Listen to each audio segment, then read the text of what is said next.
Welcome back. We're going to be tying a crayfish jig today. This is a very similar pattern to my scalp snack, but we're going to be beefing this up to the point where we're going to be using a much heavier gauge wire. And this is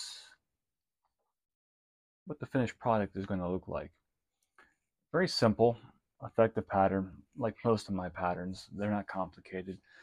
But normally with this pattern, I would be tying this on a Euro jig hook. I would be using this for trout, even some bass. I've had no issues with those hooks bending out.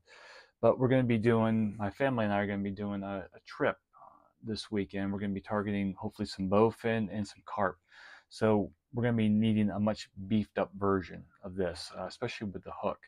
And the hook idea, the shape and kind of the structure of the hook, this idea came from Drew Price from Masterclass Angling. He guides up on Lake Champlain for a number of species, including bowfin, gar, carp, bass, muskie, pike.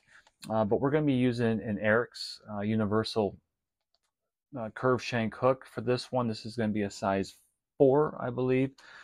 But it's bulkier, it's going to be thicker, so especially when you're dealing with some larger, harder fighting fish like carp and bowfin, you're going to want a meatier hook. That's what we're going to be going with. The thread, I'm going to be using a fluorescent orange 6/0 tie-in thread. Insert that so it's a little straighter.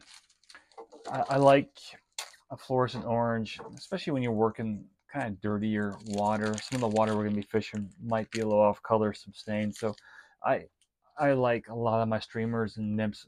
I just like sometimes a little bit of a hot spot, as my friend Henry Cohen said, with some of his patterns that he uses even for striped bass and Lake Lanier.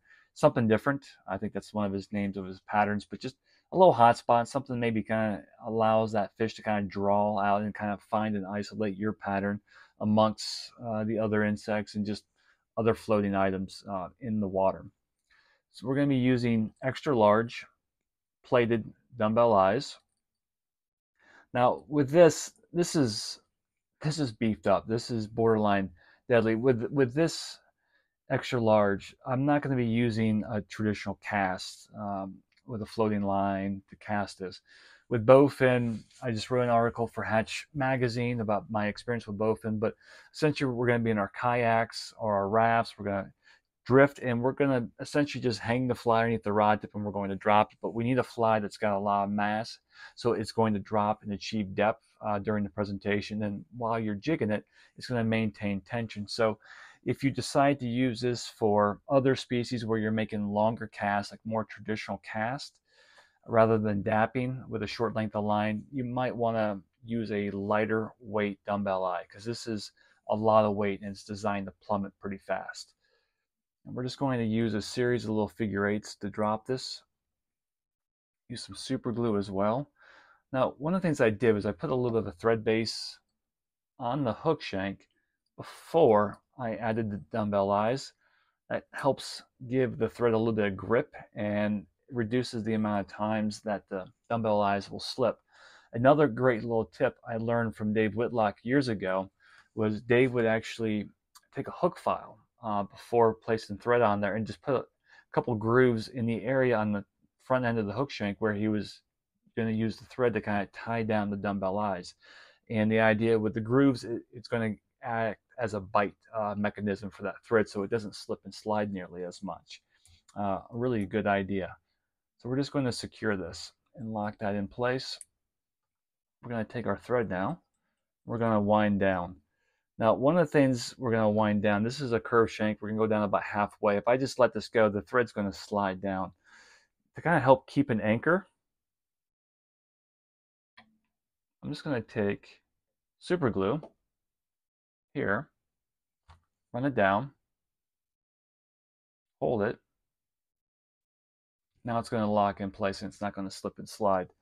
We're going to tie in some pinchers. Now, you can complicate this as much as you want. You can put in the middle of this, you can put your marabou to kind of represent the head of the crayfish, and then you can do the pinchers on the side. What we're going to do is we're going to bypass the head. Again, we're keeping this really, really simple.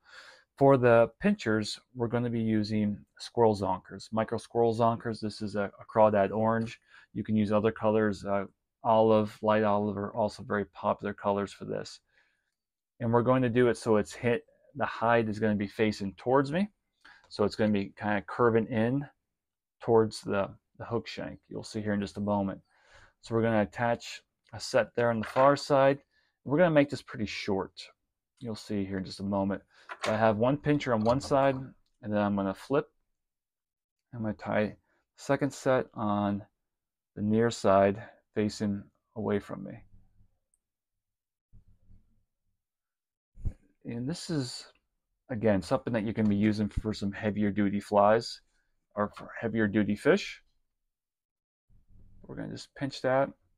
Okay, so that's all set up. Now all we have are 2 steps left is the body and the legs. Okay, pincher set. We're going to be taking polar chenille, crawdad orange, or in this case, rusty orange. We're just going to kind of pull off just a little bit of the tip right there, kind of clean this up a little bit. And we're just going to tie this in. And we're going to take our thread and we're going to wind it up to the dumbbell eyes. Now we're going to hold this straight up, create a little tension, almost stretch a cord, and kind of fold all the fibers back in one direction. We're just going to start wrapping, doing touching wraps all the way from the rear up to the front. Just trying after every wrap here, kind of stroking those fibers back a little bit.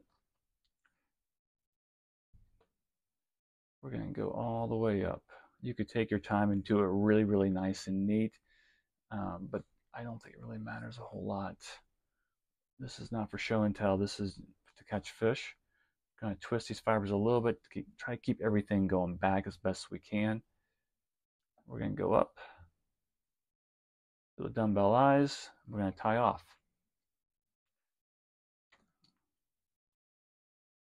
And I just used a lot of the materials I have available to me, and there's all kinds of other materials you can use to tie this fly, but a lot of my scalp snack patterns that I use the polar chenille in different sizes. So I tend to tie a lot of my crustaceans, or in this case, crayfish, my streamers, using the polar chenille. So last step is we're going to take some barred legs and we're going to pull 2 off.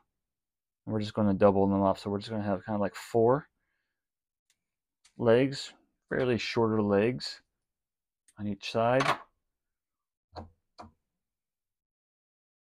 Lay that here, pinch, fold back. Just take a couple of your thread wraps there and just kind of wrap over the tip of where you tied that down to kind of help fold that back and keep the legs folded backwards. There. The same thing on this side. Secure.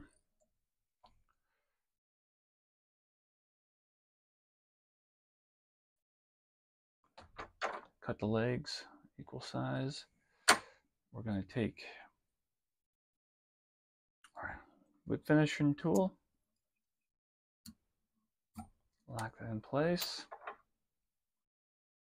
Now we just take our super glue, a nice amount on the front, top, same thing on the back.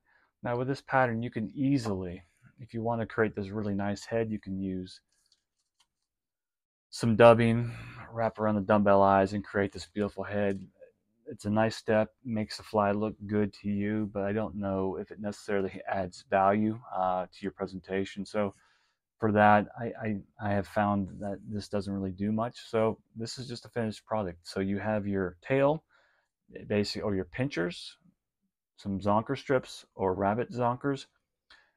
You have your body, polar chenille.